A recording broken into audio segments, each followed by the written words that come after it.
നമസ്കാരം. പൗരത്വ ഭേദഗതി നിയമം തന്നെയാണ് തെരഞ്ഞെടുപ്പിൽ ഇടതുമുന്നണിയുടെ പ്രചാരണായുധം. മലബാർ മേഖലയിൽ കോൺഗ്രസിനെയും ബിജെപിയെയും കടന്നാക്രമിച്ചുകൊണ്ടായിരുന്നു മുഖ്യമന്ത്രിയുടെ ഇന്നത്തെ പ്രസംഗം. രാജ്യത്തെ മുസ്ലിങ്ങളെ രണ്ടാംകിട പൗരന്മാരാക്കുന്നുവെന്നായിരുന്നു മുഖ്യമന്ത്രിയുടെ വിമർശനം. മുഖ്യമന്ത്രിയുടെ പ്രസംഗത്തിനെതിരെ ബിജെപി തെരഞ്ഞെടുപ്പ് കമ്മീഷന് പരാതി നൽകി. മുസ്ലിം സമുദായത്തിനിടയിൽ ഭയവും വെറുപ്പും വളർത്തുക എന്ന ലക്ഷ്യത്തോടെ മുഖ്യമന്ത്രി പ്രസംഗിച്ചതായി പരാതിയിൽ പറയുന്നു. മലപ്പുറം പ്രസംഗത്തിലെ ശരിയും തെറ്റും പ്രവാസി ശബ്ദം പരിശോധിക്കുന്നു. സ്വാഗതം.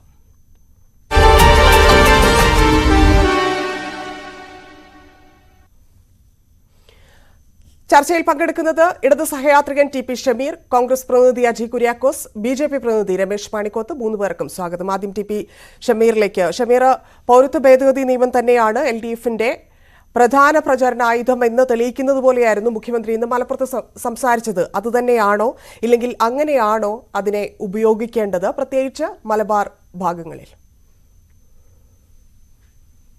ധന്യ, തെരഞ്ഞെടുപ്പാണ് എന്നതുകൊണ്ടല്ല, നമ്മുടെ ഇന്ത്യൻ സമൂഹം ഇപ്പോൾ നേരിടുന്ന വലിയൊരു വിഷയത്തെ ആളുകളോട് സംവദിച്ചുകൊണ്ടും അതിനെതിരെ പ്രതികരിച്ചുകൊണ്ടും തന്നെയാണ് ഇന്ത്യയുടെ ഏറ്റവും വലിയൊരു ജനാധിപത്യ പ്രക്രിയയെ നേരിടേണ്ടത് എന്ന് ഇടതുപക്ഷം വിശ്വസിക്കുന്നുണ്ട്. ഇപ്പോൾ ഈ ചർച്ചയ്ക്ക് വരുന്നതിന് മുമ്പായി ഞാൻ മുഖ്യമന്ത്രി മലപ്പുറത്തും കണ്ണൂരിലുമായി പ്രസംഗിച്ച അദ്ദേഹത്തിന്റെ പ്രസംഗങ്ങൾ പൂർണ്ണമായും ഞാൻ കേട്ടു. മതേതരത്വത്തിലും ജനാധിപത്യത്തിലും ഊന്നിയുള്ള, അതല്ലെങ്കിൽ ഇന്ത്യ എന്ന ഒരു മഹത്തായ റിപ്പബ്ലിക്കിന്റെ ജാതിയോ വർണ്ണമോ മറ്റുള്ള ഏതൊരു വിവേചനവും കൂടാതെ ഇന്ത്യ എന്ന റിപ്പബ്ലിക് നിലനിൽക്കണമെന്ന് ആഗ്രഹിക്കുന്ന ഒരു യഥാർത്ഥ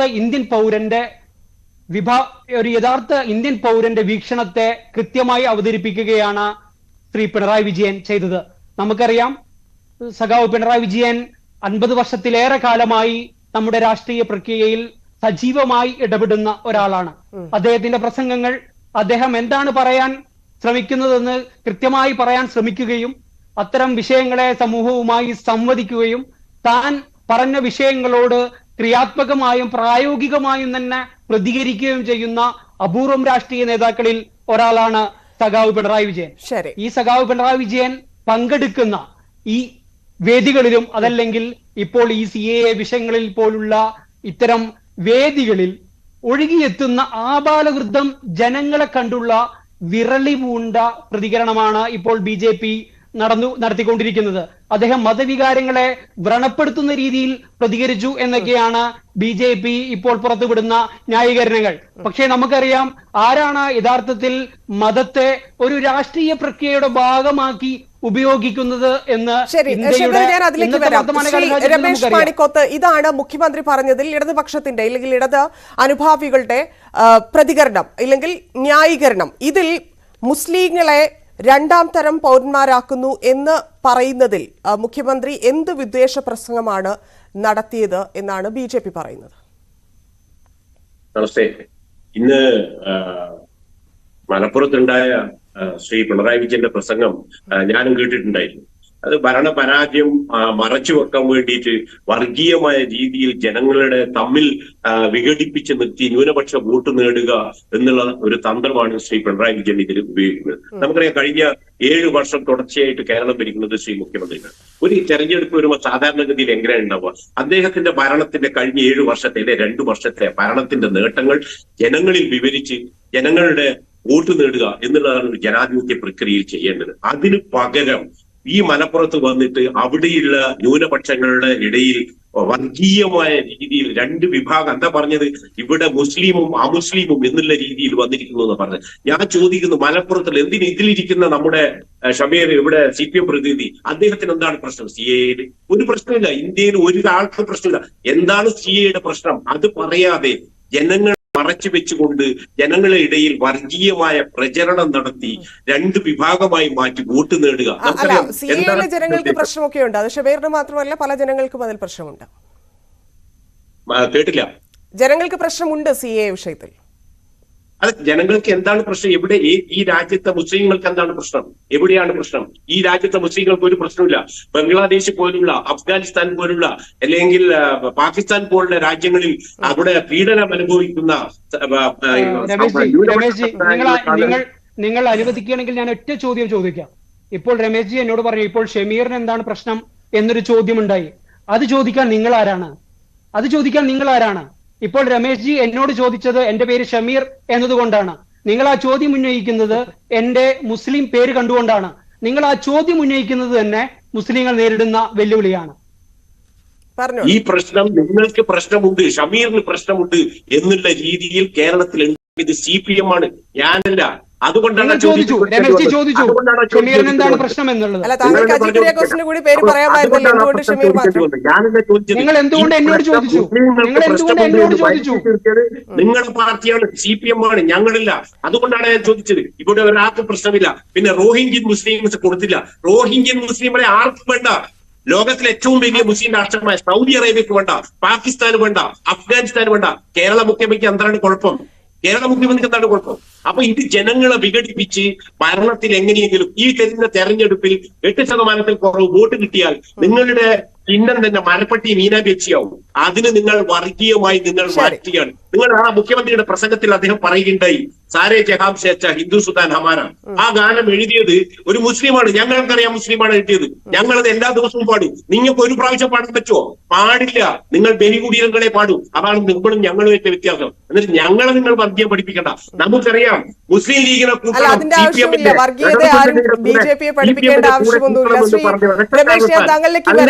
അടുത്ത റൗണ്ടിൽ ഇതിന് ബാക്കിയുള്ള മറുപടി താങ്കൾക്ക് കൊടുക്കാം. ശ്രീ അജി കുര്യാക്കോസ്, ഇവിടെ ഈ പൗരത്വ ഭേദഗതി നിയമം CPM റാലി നടത്തുന്നു. പ്രധാനപ്പെട്ട ഇടങ്ങളിൽ 5 ഇടങ്ങളിൽ പ്രധാനമായും CPM തെരഞ്ഞെടുത്ത് റാലി നടത്തുന്നുണ്ട്. അവിടെ മുഖ്യമന്ത്രി മലപ്പുറത്ത് നടത്തിയ പ്രസംഗമാണ്, അല്ലെങ്കിൽ മുസ്ലിങ്ങളെ നേരത്തെ പറഞ്ഞതുപോലെ 2ാം തരം പൗരന്മാരാക്കുന്നു എന്ന് മുഖ്യമന്ത്രി പറഞ്ഞതിൽ കാര്യമുണ്ടോ?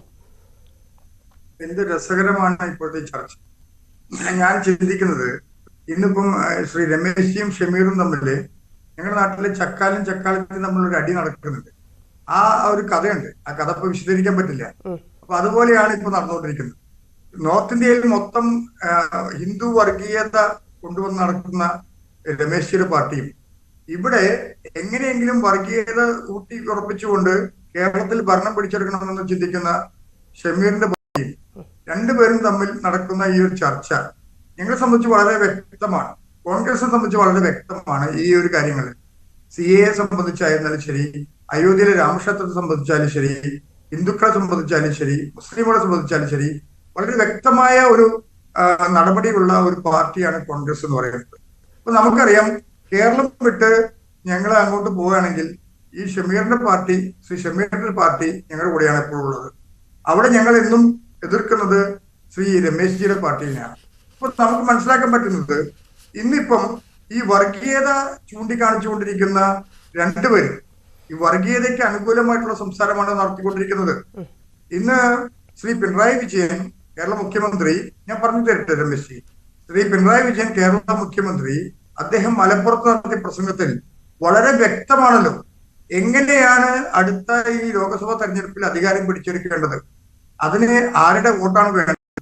CAA നിയമം വന്നതിന് ശേഷം ശ്രീ അജയ് കുര്യാക്കോസ്, അങ്ങനെ ഒരു ഹിന്ദു മുസ്ലിം വിഭജനം ഉണ്ടാക്കി വിദ്വേഷം വളർത്തി വോട്ട് നേടാൻ മലപ്പുറത്ത് പിണറായി വിജയൻ വിചാരിച്ചാൽ സാധിക്കുമെന്ന് താങ്കൾ വിശ്വസിക്കുന്നുണ്ടോ? ഒരിക്കലുമില്ല. അങ്ങനെ ഒരു വിഭാഗീയത നടത്തി കേരളത്തിൽ എവിടെയെങ്കിലും, ഞാൻ പറയുന്നത് മലപ്പുറം മാത്രമല്ല, കേരളത്തിൽ എവിടെയെങ്കിലും ശ്രീ പിണറായി വിജയൻ വിചാരിക്കുന്നുണ്ടെങ്കിൽ അത് വെറും ഒരു മിഥ്യാധാരണയാണ്. അദ്ദേഹത്തിന്റെ സ്വപ്നത്തിൽ പോലും അങ്ങനെ ചിന്തിച്ചിട്ടുണ്ടെങ്കിൽ അദ്ദേഹത്തിന് തെറ്റുപറ്റിയിരിക്കുന്നു. ഒരു കാര്യം പറയാം, CAA സമരം കേരളത്തിൽ നടന്നപ്പോൾ എത്രയധികം ആളുകളുടെ പേരിലാണ് കേസ് എടുത്തിട്ടുള്ളത്. ഇന്നും 155 പേരുടെ പേരിലുള്ള കേസുകൾ കേരളത്തിൽ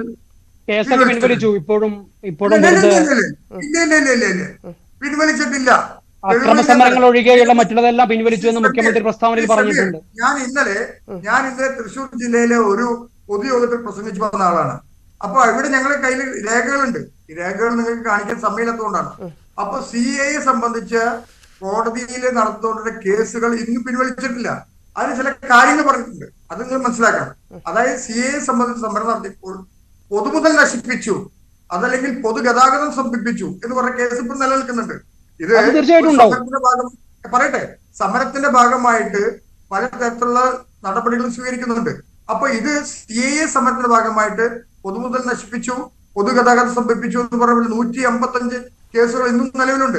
അപ്പൊ നമ്മളെ സംബന്ധിച്ച് കേരളത്തിലെ ജനങ്ങളെ സംബന്ധിച്ചിട്ട് ഇവിടെ ഇപ്പൊ ഈ നടത്തിക്കൊണ്ടിരിക്കുന്ന പ്രഹസനം, ഇപ്പൊ ശ്രീമാൻ മഹാത്മാഗാന്ധിയെ, നമ്മുടെ രാഷ്ട്രപിതാവിനെ വെടിവെച്ച് കൊന്ന ശ്രീ ഗോഡ്സെയെ ശ്രീ അജയ് കുര്യാക്കോസ്, അത് മുഖ്യമന്ത്രി ഇല്ലെങ്കിൽ LDF പറയുമ്പോൾ മാത്രം പ്രഹസനവും കോൺഗ്രസ് CAA-ക്കെതിരെ സംസാരിക്കുമ്പോൾ മാത്രം അത് ഉദ്ദേശശുദ്ധിയോടെ പറയുന്നതുമാകുന്നത് എങ്ങനെയാണ്? പറയാം. ഇവിടെ കോൺഗ്രസ് സംസാരിക്കുന്നത് ഇന്ത്യ എന്ന് പറഞ്ഞ മഹാരാജ്യത്തെ സംബന്ധിച്ചുള്ള വിഷയത്തെ കുറിച്ചാണ്. ഈ ഇടതുപക്ഷത്തെ സംബന്ധിച്ചിട്ട് അദ്ദേഹത്തിന്റെ ശ്രീ പിണറായി വിജയൻ എന്ന് പറയുന്ന വ്യക്തിയുടെ ആത്യന്തികമായ ഉദ്ദേശം എന്ന് പറയുന്നത് കേരളത്തിലെ ഭരണം പിടിച്ചെടുക്കുക എന്നുള്ളതാണ്. ഇവിടെ മുസ്ലിം ഹിന്ദു വർഗീയ ധ്രുവീകരണം നടത്തിക്കൊണ്ട് അദ്ദേഹത്തിന് കൃത്യമായിട്ട് ആ കാര്യങ്ങൾ കൃത്യമായിട്ട് അറിയാം. ഈ കഴിഞ്ഞ തെരഞ്ഞെടുപ്പ് അതെങ്ങനെയാണ് കേരളത്തിൽ നടക്കുക, നടപ്പിലാവുക എന്നുള്ളതിലേക്കും താങ്കളിലേക്കും തിരിച്ചു വരാം. ശ്രീ ഷബീർ, ഇവിടെ മലപ്പുറത്ത് നടന്ന റാലി, മലപ്പുറത്ത് മാത്രമല്ല കഴിഞ്ഞ ദിവസം കോഴിക്കോടും കാസർഗോഡും ഒക്കെ മുഖ്യമന്ത്രി ആവർത്തിച്ച് CAA കുറിച്ച് സംസാരിക്കുന്ന വാക്കുകൾ നമ്മൾ കേട്ടതാണ്. പക്ഷേ കോൺഗ്രസിനെതിരെ രൂക്ഷ വിമർശനം ഉന്നയിക്കുമ്പോഴും ലീഗിനെതിരെ ഒരു വാക്കുപോലും മുഖ്യമന്ത്രി പറയുന്നില്ല, പ്രത്യേകിച്ച് മലപ്പുറത്തൊന്നും പറഞ്ഞില്ല എന്നുള്ളതാണ്. അത് നേരത്തെ രമേശ് പറഞ്ഞതുപോലെ അത് എന്ത് ലക്ഷ്യം വെച്ചായിരിക്കും ലീഗിനെ പറയാതെ കോൺഗ്രസിനെ മാത്രം ഈ വിഷയത്തിൽ കടന്നാക്രമിക്കുന്നത്? ധന്യ, ഈ പൗരത്വ ഭേദഗതി വിഷയത്തിലും അതുപോലെ സമാനമായ NIA NRC വിഷയത്തിലുമൊക്കെ കേന്ദ്ര സർക്കാർ കൊണ്ടുവരുന്ന നിയമങ്ങളോട് അനുകൂലമായി പ്രതികരിക്കുകയും CAA വിഷയത്തിലേക്ക് പാർലമെന്റിൽ ഉണ്ടാകുന്ന ചർച്ചകളിലും മറ്റു ഉത്തരേന്ത്യയിലും മറ്റുള്ള കേരളം ഒഴികെയുള്ള മറ്റുള്ള സംസ്ഥാനങ്ങളിലൊക്കെ നിശബ്ദമായി നിൽക്കുകയും അതിനോട് അനുകൂലമായി പ്രതികരിക്കുകയും ചെയ്യുന്ന കോൺഗ്രസ് കേരളത്തിൽ മാത്രം CAA വിഷയത്തിൽ ജനങ്ങളോടൊപ്പം നിന്ന് ഞങ്ങൾ അവരുടെ ഭാഗത്താണ് നിന്നുകൊണ്ട് അവരുടെ ഭാഗത്താണ് എന്ന് പറഞ്ഞുകൊണ്ട് നൈറ്റ് മാർച്ചുകളും സമരങ്ങളും ഒക്കെ സംഘടിപ്പിക്കുന്ന ഒരുതരം പ്രത്യേകതരം സ്വഭാവ വിശേഷവും സമരവൈകൃതങ്ങളും കേരളത്തിൽ നിലനിൽക്കുന്നുണ്ട്. നമുക്കറിയാം, മറ്റുള്ള സംസ്ഥാനങ്ങളിൽ ഈ വിഷയത്തിൽ അനുകൂലമായ നിലപാടാണ് കോൺഗ്രസ് സ്വീകരിക്കുന്നത്. കോൺഗ്രസിന്റെ ദേശീയ പ്രസിഡന്റ് കഴിഞ്ഞ ആഴ്ച പത്രലേഖകരുടെ അല്ലെങ്കിൽ പത്രപ്രവർത്തകരുടെ ചോദ്യത്തോട് CAA വിഷയത്തിൽ നിങ്ങളുടെ പ്രതികരണം ചോദിച്ചപ്പോൾ പഠിച്ചിട്ട് പറയാം, ഒരാഴ്ച കഴിഞ്ഞിട്ട് പറയാം എന്നുള്ള പ്രതികരണമാണ് നടത്തിയത്. അദ്ദേഹം ഞാൻ ഈ സംസാരിക്കുന്ന ഈ നിമിഷം വരെ ആ വിഷയത്തിൽ ഒരു പ്രതികരണം നടത്താൻ തയ്യാറായിട്ടില്ല. എന്നാൽ കേരളത്തിലെ നേതാക്കൾ CAA വിഷയത്തിൽ ശക്തമായി പ്രതികരിക്കാൻ വേണ്ടി കേരളത്തിലുണ്ട്. ഇതിൽ നമുക്ക് മനസ്സിലാക്കുന്നത് ആരാണ് ഈ CAA വിഷയത്തിൽ കാപഢ്യം കാണിക്കുന്നത്. CAA വിഷയത്തിന്റെ തുടക്കം മുതൽ തന്നെ CPM-ഉം CPM-ന്റെ സമാരാധ്യനായ നേതാവ് പിണറായി വിജയനും ഈ വിഷയത്തിലുള്ള തങ്ങളുടെ പ്രതികരണം കൃത്യമായി ജനങ്ങളോട് സംവദിക്കാൻ വേണ്ടി മലപ്പുറത്തും മലബാറിലും തിരുവനന്തപുരത്തും എന്ന് വേണ്ട കേരളത്തിന്റെ എല്ലാ ജില്ലകളിലും സഖാവ് പിണറായി വിജയൻ ഈ വിഷയത്തിൽ സംസാരിച്ചിട്ടുണ്ട്. പിന്നെ മതന്യൂനപക്ഷങ്ങളോട് എല്ലാ കാലത്തും അനുഭാവം പ്രകടിപ്പിച്ച പക്ഷമാണ് ഇടതുപക്ഷം. അതിൽ മറ്റൊരു വിവേചനവുമില്ല, രാഷ്ട്രീയ താല്പര്യങ്ങളില്ല, തെരഞ്ഞെടുപ്പിന്റെ താല്പര്യങ്ങളില്ല. ഇപ്പോൾ കോൺഗ്രസിനെയും BJP-യെയും, കാരണം ഇപ്പോൾ ഞാൻ BJP-യോട് മാത്രമായി എന്റെ സംസാരം സൂചിപ്പിക്കാൻ കാരണം ഒരു നാണയത്തിന്റെ ഇരുവശങ്ങളാണല്ലോ ഈ BJP-യും കോൺഗ്രസും. അങ്ങനെയാണല്ലോ കേരളത്തിൽ അവർ CPM-ഉം രണ്ടു വശങ്ങളാണെന്നാണ് പറയുന്നത്. തീർച്ചയായും അവർക്ക് അങ്ങനെ പ്രതികരിക്കാനുള്ള സ്വാതന്ത്ര്യമുണ്ട്. പക്ഷെ നമുക്ക് മുൻപിൽ ചില യാഥാർത്ഥ്യങ്ങൾ നിലനിൽക്കുന്നുണ്ട്. ഇപ്പോൾ നമ്മൾക്കറിയാം, ആറ്റിങ്ങലിലെ സ്ഥാനാർത്ഥി ശ്രീ V മുരളീധരൻ, അദ്ദേഹം ഫ്ലെക്സ് ബോർഡ് അടിച്ചിരിക്കുന്നത് അല്ലെങ്കിൽ പ്രചരണ ബാനർ അടിച്ചിരിക്കുന്നത് ഒരു വിഗ്രഹം വെച്ചുകൊണ്ടാണ്, ഒരു ദൈവത്തിന്റെ ചിത്രം വെച്ചുകൊണ്ടാണ് പ്രചരണത്തിന്റെ മുന്നിൽ നിൽക്കുന്നത്. കാരണം അത് ഉൾപ്പെടെ മതചിഹ്നങ്ങൾ പ്രചരണമായുധമാക്കുന്നില്ലേ BJP എന്നുള്ളതിന്റെ ഉത്തരം താങ്കൾ പറയണം.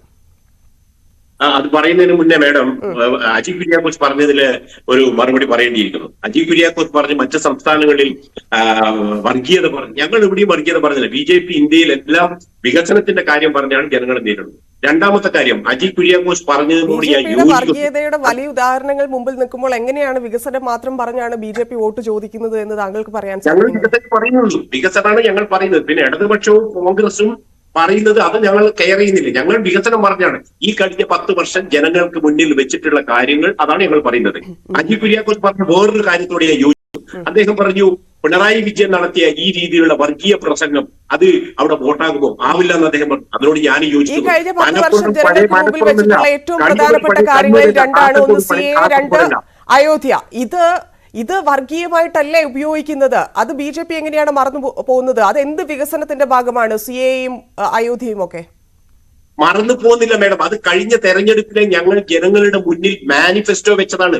ഇത് BJP ഉണ്ടാകുന്നതിന് മുന്നേ ഉണ്ടായ പ്രശ്നമാണ് ഈ അയോധ്യ ഇഷ്യൂ. ഓക്കെ, ഞങ്ങൾ ജനങ്ങളോട് പറഞ്ഞു, ഞങ്ങൾ നിർമ്മിച്ചു കൊടുത്തു, കഴിഞ്ഞു. ഇപ്പം അയോധ്യ ഉണ്ടാക്കി അതുകൊണ്ട് കമ്മിറ്റ്മെന്റും അയോധ്യയുമായിട്ട് BJPക്ക് ഇല്ല. ഞങ്ങൾ പറയുന്നില്ല, അത് പറഞ്ഞ് വോട്ട് നേടുന്നില്ല. ഞങ്ങൾ ഇവിടെ കഴിഞ്ഞ 10 വർഷം നടപ്പിലാക്കിയ വികസന പ്രവർത്തനങ്ങൾ നിങ്ങൾ യാഥാർത്ഥ്യമാക്കി എന്ന് പറയുന്നുണ്ട്. അയോധ്യ, അവിടെ രാമക്ഷേത്രം നിങ്ങൾ പണിതു എന്ന് പറഞ്ഞു വോട്ട് നേടുന്നുണ്ട്. ഞങ്ങൾ ജനങ്ങളോട് ഇലക്ഷന് മുന്നേ കഴിഞ്ഞ 2019 തെരഞ്ഞെടുപ്പിന് മുന്നേ ഞങ്ങൾ ജനങ്ങളോട് പറഞ്ഞു, ഞങ്ങൾ മാനിഫെസ്റ്റോയിലുണ്ട്. അതെന്തിനാ കള്ളം പറയുന്നത്? കള്ളം പറഞ്ഞിട്ട് ജനങ്ങളോട് നേരിടണം. സത്യം പറഞ്ഞാൽ പോലെ ഞങ്ങൾ പറഞ്ഞു ചെയ്തു. പക്ഷെ ഇപ്പൊ ഞങ്ങൾ പറയുന്നത് ഇവിടുത്തെ തെരഞ്ഞെടുപ്പിൽ ഞങ്ങൾ നേരിടുന്നത് എങ്ങനെയാണ്? ഞങ്ങൾ ഇവിടുത്തെ വികസനമാണ് പറയുന്നത്. ഈ രാജ്യത്ത് ഉണ്ടാക്കിയ വികസനം, കഴിഞ്ഞ 10 വർഷത്തിനിടയിൽ ഉണ്ടാക്കിയ വികസനം പറഞ്ഞിട്ടാണ് ഞങ്ങൾ കൂട്ടുന്നത്. വർഗീയമായിട്ട് അജി കുര്യാക്കോസ് പറഞ്ഞത് ഒന്നുകൂടെ പറയാം. കഴിഞ്ഞ ഈ പഴയ മലപ്പുറമല്ല, ന്യൂനപക്ഷ സമുദായങ്ങൾക്ക് നല്ല ബോധ്യമുണ്ട്. അവരുടെ കൈത്തുമ്പിൽ എല്ലാം ഉണ്ട്, എല്ലാ വിവരങ്ങളും ഉണ്ട്. അതുകൊണ്ട് ഇതിനെതിരെ അവർ പ്രതികരിക്കും എന്ന് തന്നെയാണ് എന്റെ ഉറച്ച വിശ്വാസം. ശരി, ശ്രീ അജി കുര്യാക്കോസ്, ഇവിടെ നേരത്തെ പറഞ്ഞതുപോലെ എല്ലാവരും മതചിഹ്നങ്ങൾ ഉപയോഗിക്കുന്നുണ്ട്.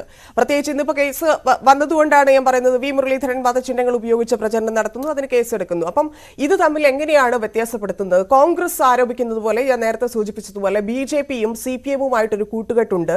അതിനെ CPM വളരെ ശക്തമായി എതിർക്കുന്നുണ്ട്. എല്ലാ മണ്ഡലങ്ങളിലും ഇപ്പൊ CPI സ്ഥാനാർത്ഥിയായിട്ടുള്ള അല്ലെങ്കിൽ CPM സ്ഥാനാർത്ഥിയായിട്ടുള്ള ഇടങ്ങളിലെല്ലാം ഇവരതിനെ എതിർക്കുന്നുണ്ട്. അപ്പോഴും ഇത് ആവർത്തിച്ചുകൊണ്ടിരിക്കാൻ എന്താണ് കോൺഗ്രസിന് അത്രയ്ക്ക് വിശ്വാസം വരുന്നത്? അവർ തമ്മിൽ എന്തോ ബന്ധമുണ്ട് എന്നുള്ളതിൽ. ഇന്ത്യയിലെ ജനങ്ങൾ മണ്ടന്മാരല്ലോ മാഡം. കാരണം ഒരു കാര്യം മനസ്സിലാക്കാം, ഏക സിവിൽ കോഡ് കൊണ്ടുവരണമെന്ന് പറഞ്ഞിട്ടുള്ളത്, ആദ്യമായിട്ട് കൊണ്ടുവരണമെന്ന് പറഞ്ഞിട്ടുള്ളത് EMS നമ്പൂതിരിപ്പാടാണ്. അതിന്റെ ചരിത്രത്തിലേക്ക് നമ്മൾ പോകുന്നില്ല. നമ്മുടെ രാഷ്ട്രപിതാവ് മഹാത്മാഗാന്ധിയെ വെടിവെച്ചു വന്ന ഗോഡ്സെ പുണ്യവാളനായി കണക്കാക്കിയിട്ടുള്ളത് ശ്രീ രമേശിയുടെ പാർട്ടി BJP ആണ്. ആ പാർട്ടിയിലെ പ്രതീകാത്മകമായിട്ട് മഹാത്മാഗാന്ധിയെ വെടിവെച്ചു വന്ന വ്യക്തിക്ക് ഇന്നും ലോക്സഭാ തെരഞ്ഞെടുപ്പിൽ സീറ്റ് കൊടുത്തിട്ടുള്ളതും രമേശിയുടെ പാർട്ടിയാണ്. അപ്പൊ ഇതൊക്കെ എന്തൊക്കെ തരത്തിലുള്ള വർഗീയ ധ്രുവീകരണം നടത്തിയാലാണ് ഇന്ത്യയിൽ ഭരണം പിടിച്ചെടുക്കാൻ പറ്റുമെന്നുള്ളത് BJPയും അതുപോലെ തന്നെ കേരളം എന്ന് പറഞ്ഞ കൊച്ചു സംസ്ഥാനത്ത് ഭരണം പിടിച്ചെടുക്കാം. അതിനപ്പുറത്തേക്ക് അവർക്ക് ഇല്ലല്ലോ. കേരളം എന്ന് പറഞ്ഞ കൊച്ചു സംസ്ഥാനത്ത് ഭരണം പിടിച്ചെടുക്കാമെന്ന് ശ്രീ ഷമീറിന്റെ പാർട്ടിയും സ്വീകരിക്കുന്ന നടപടികളെ കുറിച്ച് കേരളത്തിലെ ജനങ്ങളിൽ മാത്രമല്ല ഇന്ത്യയിലെ ജനങ്ങൾ തന്നെ ഉറ്റുനോക്കിക്കൊണ്ടിരിക്കുകയാണ്. അപ്പൊ നമുക്കൊരു കാര്യം വളരെ വ്യക്തമാണ്. ഇവിടെ ഇന്ന് ഇന്ത്യയിലെ വികസനമല്ല, ജനങ്ങളുടെ ക്ഷേമമല്ല, ജനങ്ങളുടെ നവീകരണമല്ല, ഇന്ത്യയുടെ നവീകരണമല്ല വിഷയം. ഇവിടെ വിഷയം വെറും വർഗീയതയാണ് എന്നുള്ളത് വളരെ വ്യക്തമാക്കിക്കൊണ്ട് ഞങ്ങളെ സംബന്ധിച്ച് ഞങ്ങൾ മനസ്സിലാക്കുന്നത്, ശ്രീ സീതാറാം യെച്ചൂരിയെ സംബന്ധിച്ച് അദ്ദേഹവും ശ്രീ രാഹുൽ ഗാന്ധിയും ഒരുമിച്ചിരിക്കുന്ന വേദിയിലാണ് CAA കുറിച്ച് സംസാരിച്ചത്. അത് ശ്രീ ഷമീർ മനസ്സിലാക്കിയിട്ടില്ല എന്നുള്ളത് വളരെ ദുഃഖകരമായ ഒരു വസ്തുതയാണ്. ഷമീർ മനസ്സിലാക്കാൻ സാധിക്കുന്നില്ല. ശ്രീ ഷമീർ പറഞ്ഞിരുന്നു രാഹുൽ ഗാന്ധി എവിടെയെങ്കിലും സംസാരിച്ചിട്ടുണ്ടെന്ന്. CAA വിഷയത്തെ കുറിച്ച് ഇന്ത്യയിൽ ഏറ്റവും കൂടുതൽ സംസാരിച്ചത് ശ്രീമാൻ രാഹുൽ ഗാന്ധിയാണ്. അത് നമ്മൾ ആ വിഷയത്തെ കുറിച്ച് ചർച്ച ചെയ്യുകയും വേണ്ട. ഒരു കാര്യം മനസ്സിലാക്കിക്കോട്ടെ, ഇവിടെ ഇന്ന് ഈ മലപ്പുറത്ത് നടത്തിയ വർഗീയമായിട്ടുള്ള ഈ പ്രസംഗത്തിൽ നിന്ന് എന്ത് നേടിയെടുക്കാനാണ് ശ്രീ പിണറായി വിജയൻ ഇത്തരത്തിലുള്ള വർഗീയ ധ്രുവീകരണം നടത്തിയത്? ഇവിടെ നമ്മൾ മനസ്സിലാക്കേണ്ടത്, ഇവിടെ മുസ്ലിമും ക്രിസ്ത്യാനിയും ഹിന്ദുവും ഒന്നും അല്ല ഇവിടുത്തെ വിഷയം.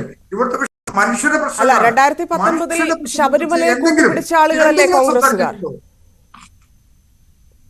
ഹലോ, 2019 തെരഞ്ഞെടുപ്പിൽ ശബരിമലയെ കൂട്ടുപിടിച്ച ആളുകളിലെ കോൺഗ്രസുകാർ. അയോധ്യ വിഷയം വന്നപ്പോൾ എന്ത് നിലപാട് കോൺഗ്രസ് എടുത്തു എന്നുള്ളത് 2019 തെരഞ്ഞെടുപ്പിൽ ശബരിമല എന്ന് പറയുന്ന വിഷയത്തെ കുറിച്ച് കോൺഗ്രസിന് മാത്രമല്ല, ഇന്ത്യയിൽ മാത്രമല്ല, എവിടെയും ലോകത്തെവിടെയും ശബരിമലയിൽ സ്ത്രീകൾ പ്രവേശിക്കാൻ സാധിക്കില്ല എന്നുള്ളത് വളരെ വ്യക്തമായിട്ടുള്ള കാര്യമല്ലേ?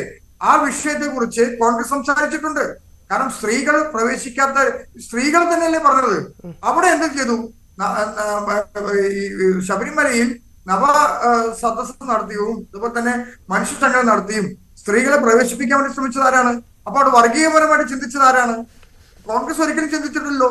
അവിടെ നടന്നുകൊണ്ടിരിക്കുന്ന കസ്റ്റമറി പ്രാക്ടീസ് അതുപോലെ നടക്കണമെന്നാണ് കോൺഗ്രസ് പറഞ്ഞിട്ടുള്ളത്.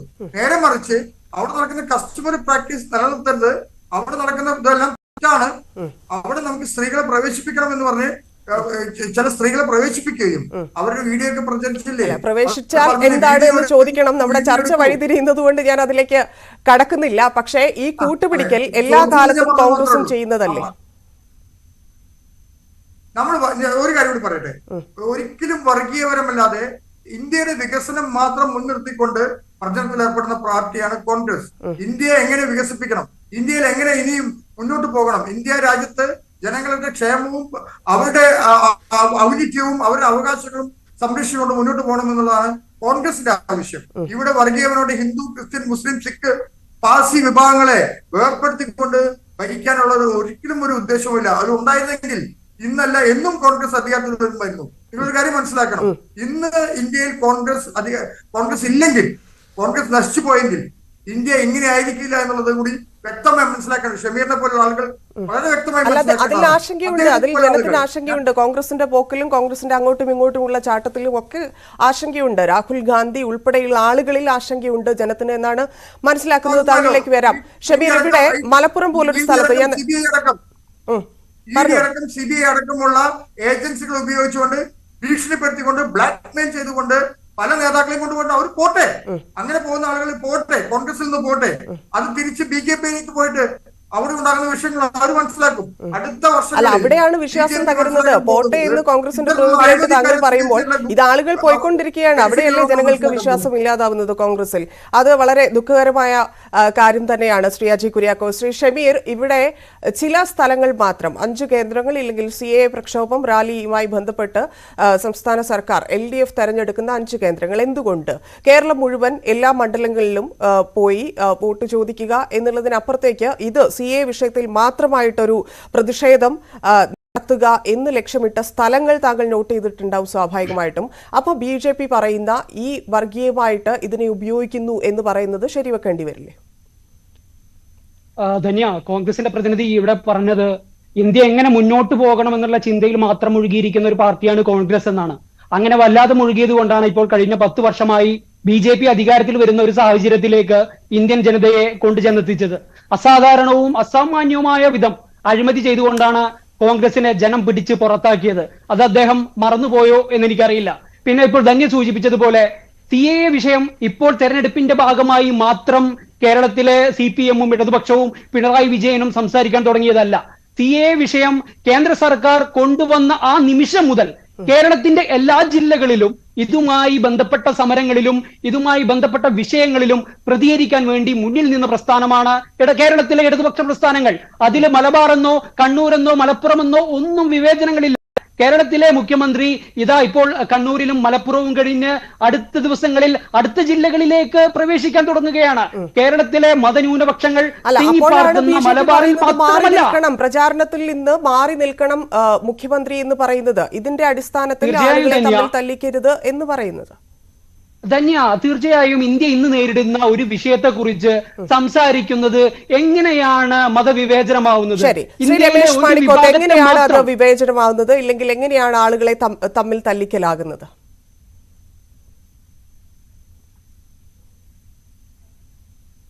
ശ്രീ രമേശ്, കേൾക്കാമോ?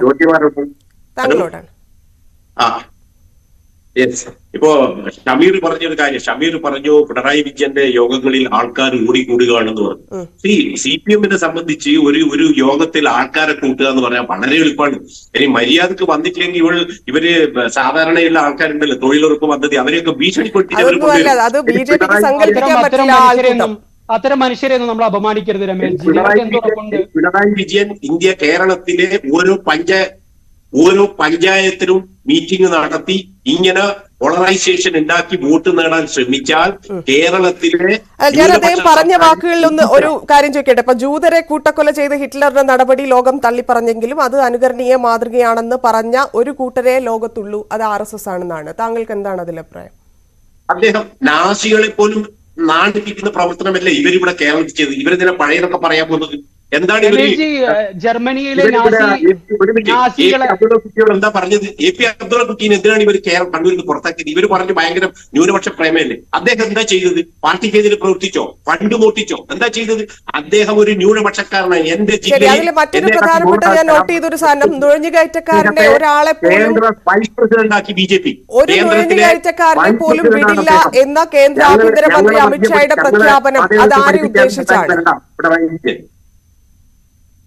പിണറായി എന്ന് പറഞ്ഞതിലെ മറ്റൊരു പ്രധാനപ്പെട്ട പോയിന്റാണത്. അമിത്ഷാ ഉദ്ദേശിച്ച ഈ നുഴഞ്ഞുകയറ്റക്കാർ അത് ആരെ ഉദ്ദേശിച്ചാണ്? ഇന്ന് പിണറായി സംസാരിച്ചതിൽ ഒരു നുഴഞ്ഞുകയറ്റക്കാരനെയും വിടില്ല എന്ന് കേന്ദ്ര ആഭ്യന്തരമന്ത്രി അമിത്ഷാ പ്രഖ്യാപിച്ചു. അത് ആരെ ഉദ്ദേശിച്ചാണ്? അമിത്ഷായുടെ ഇപ്പൊ അവസാനത്തെ ഈ CAA വിഷയത്തിൽ അമിത്ഷാ തന്നെ പത്രസമ്മേളനം നടത്തിയിട്ടുണ്ട്. എന്താണ് അമിത്ഷാ പറഞ്ഞത്? പിണറായി വിജയൻ പറഞ്ഞതാണോ അമിത്ഷാ പറഞ്ഞത്? അമിത്ഷാ പറഞ്ഞത് വളരെ വ്യക്തമാണ്. ഈ രാജ്യത്തെ ഒരു ന്യൂനപക്ഷക്കാരനും ഇത് ബാധിക്കില്ല. വളരെ ക്ലിയർ ആയിട്ട് ഇപ്പൊ ലാസ്റ്റിലത്തെ അമിത്ഷായുടെ സ്റ്റേറ്റ്മെന്റ് മാഡം എടുത്തു നോക്കിയാൽ നിങ്ങൾക്ക് കാണാൻ മതി. അദ്ദേഹം പറയുന്നത് ഇതാണ്, നുഴഞ്ഞു കയറാൻ സമ്മതിക്കില്ല എന്ന്. നുഴഞ്ഞു കയറാൻ സമ്മതിക്കില്ല. ഇതെന്താ മനസ്സിലാവും? നുഴഞ്ഞു കയറാൻ സമ്മതിക്കില്ല. അത് ഇത്രയും കാലം 60 വർഷം കോൺഗ്രസ് ചെയ്തതിന്റെ തിക്തഫലമാണ് ഇന്ന് അനുഭവിക്കുന്നത്. സമ്മതിക്കില്ല, ഒരുത്തനെ അനുവദിക്കില്ല, ഇന്ത്യ. രമേശ് മാണിക്കോത്ത് ചോദിച്ചത് ഇവിടെയുള്ള ജനങ്ങൾക്ക് സമാധാനമായി വേണ്ടവിടാം. രമേശ് വളരെ ആവേശപരമായി സംസാരിക്കുകയാണ്. അജയ് കുര്യാക്കോസ്, ഈ ഒറ്റ കാര്യമേ ഉള്ളൂ, നമ്മുടെ സമയം തീർന്നു. അതുകൊണ്ടാണ് ആരെ ഉദ്ദേശിച്ചാണ് അമിത്ഷാ അത് പറഞ്ഞത്? അത് കൃത്യമല്ലേ? ഇവിടെ മുസ്ലിം മത ന്യൂനപക്ഷ ശ്രീ അജയ് കുര്യാക്കോസ് താങ്കളോടല്ല, ശ്രീ രമേശ് മാണിക്കോത്ത്, ലാസ്റ്റ് മിനിറ്റ് ആണ്. ആരെ ഉദ്ദേശിച്ചാണ് അമിത്ഷാ അത് ആരെ ഉദ്ദേശിച്ചാണ് പറഞ്ഞത്? പിണറായി പറഞ്ഞതിൽ എന്താണ് തെറ്റ്? മേഡം അതന്നെ ഞാൻ പറഞ്ഞത്. അമിത്ഷാ അവസാനം പറഞ്ഞു, ഇതിപ്പോഴും പണ്ടപ്പോ പറഞ്ഞതാ പറഞ്ഞത്. ഇപ്പൊ അമിത്ഷാ അവസാനമായി CAA വിഷയത്തിൽ നടത്തിയ പ്രസ്താവന വളരെ ക്ലിയർ ആണ്. ഒരു മതത്തിനെതിരെ അദ്ദേഹം പറഞ്ഞിട്ടില്ല. അദ്ദേഹം പറഞ്ഞത് ഇവിടെയുള്ള ഒരു ന്യൂനപക്ഷത്തിനും എതിരല്ല ഈ CAA എന്ന് വളരെ കൃത്യമായി അമിത്ഷാ പറഞ്ഞിട്ടുണ്ട്.